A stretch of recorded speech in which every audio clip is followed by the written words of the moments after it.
Sebuah berita viral ya hari ini atau saat ini, seorang pendakwa kondang bernama Gus Miftah. Gus Miftah ini adalah seorang yang sebenarnya walaupun saya seorang pendeta, saya suka dengan dagelan-dagelan atau lelucon-leluconnya yang cukup baik, dan juga kalau kami menyebut pengkhotbah, mereka menyebut pendakwa. Dia punya pengikut yang saya lihat wow, luar biasa. Nah, tetapi hari ini entah mengapa Gus Miftah kayaknya sedang berhadapan dengan masalah, yaitu dia dalam dakwanya dia memberikan satu penilaian, atau lebih tepatnya dikatakan atau dicurigai menghina seorang penjual ST, saudara, ST, dan ya keluar kata goblok kalau tidak salah. Dan itu membuat viral seorang pendakwa yang cukup terkenal, yang sebenarnya sungguh sayang ya, tetapi sekali lagi saya sendiri mengagumi Gus Miftah ya. Dia seorang yang sangat baik sebenarnya. Dia seorang yang luar biasa. Namun dalam dakwanya kali ini entah mengapa mungkin sedang naas atau bagaimana, lalu dia berkomentar yang sedikit miring dan negatif tentang penjual ST itu.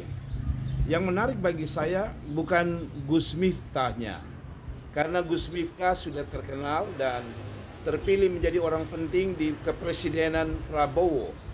Tapi yang saya mau angkat di sini adalah cerita mengenai hinaan, ya, dalam tanda kutip hinaan dari Gus Miftah yang akhirnya diklarifikasi, sekaligus ada permintaan maaf dari Gus Miftah kepada penjual ST ini. Yang menarik adalah saya berpikir penjual teh yang akhirnya dihina itu, yang dianggap dihina mungkin, itu lepas dari benar atau tidak, tapi justru dari hinaan itu saya belajar satu hal, penjual ST ini sekarang jadi viral. Yang menarik adalah saya melihat setelah peristiwa ini netizen marah luar biasa kepada Gus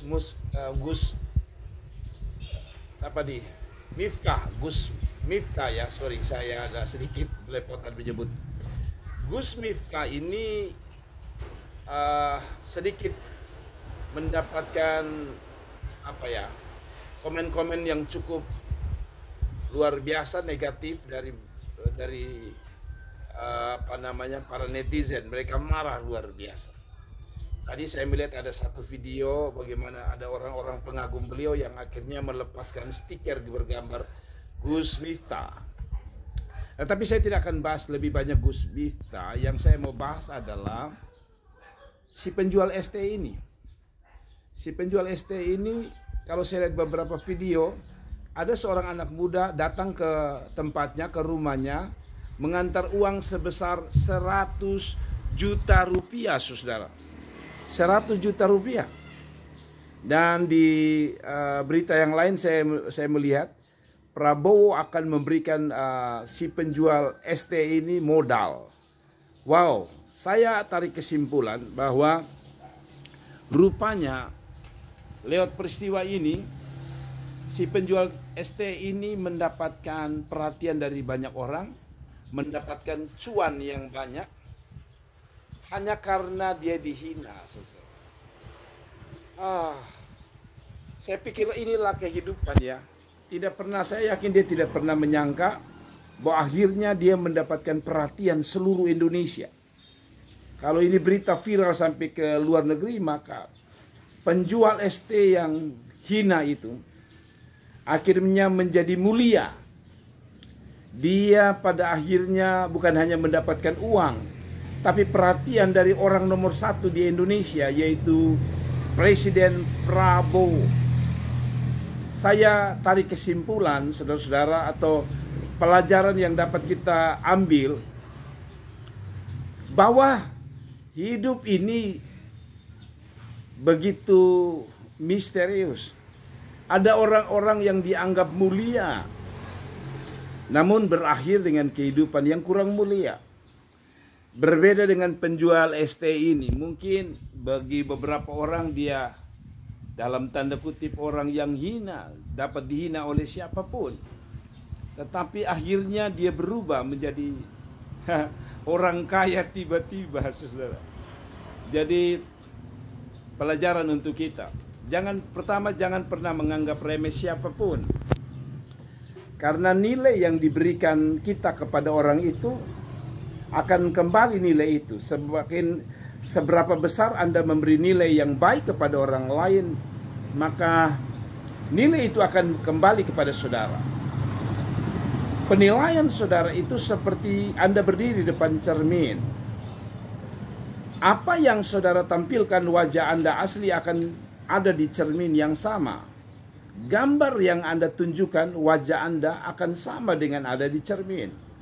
Ketika Anda menghina seseorang, sebenarnya kita lebih hina dari orang yang dihina.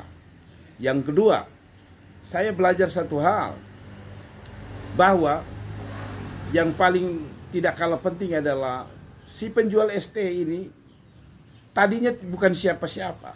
Sekarang jadi orang yang luar biasa. Mendapatkan perhatian orang nomor 1 di Indonesia, Prabowo. Kalau memang berita ini benar, dengar saudara-saudara, kita bisa ambil pelajaran. Hidup ini tidak selamanya berjalan hina. Karena ada satu waktu ketika kita melakukan sesuatu yang baik dan benar. Satu waktu kita bukan menarik orang nomor 1 di Indonesia, tapi kita akan menarik pribadi nomor 1 di surga, yaitu Tuhan. Pelajaran berikut yang saya dapat adalah biarkan orang menghina, karena semakin Anda dihina, semakin ada banyak orang yang semakin simpati dengan saudara. Jadi pelajaran untuk kita dari Gus Miftah bahwa sungguh sayang karena beliau ini orang luar biasa. Mungkin beliau tidak bermaksud untuk menghina. Tapi apapun yang terjadi di depan banyak orang, Gus Miftah telah menghina, dianggap menghina penjual ST ini. Tetapi di sisi lain ada banyak orang-orang yang justru peduli, simpati dengan penjual ST ini. Saya ingatkan kita, pelajaran berikut adalah hidup ini berputar. Mungkin hari-hari sebelumnya Gus Miftah adalah orang yang dikagumi, luar biasa, terkenal, luar biasa, menjadi orang yang mulia. Tapi hari ini, kalau boleh saya bilang, orang yang tadi dihina itu atau dikatakan goblok itu, justru sekarang berada di roda atas. Dia sedang dibicarakan di mana-mana, bukan karena dia pandai menyampaikan dakwah atau dalam istilah kami khotbah. Mungkin dia tidak pandai berkhotbah, tetapi cara dia menanggapi Gus Miftah ya, dengan cara diam, 1000 bahasa. Sekalipun saya lihat di video itu, penjual ST itu tidak bisa berbuat apa-apa. Dia hanya diam, terdiam.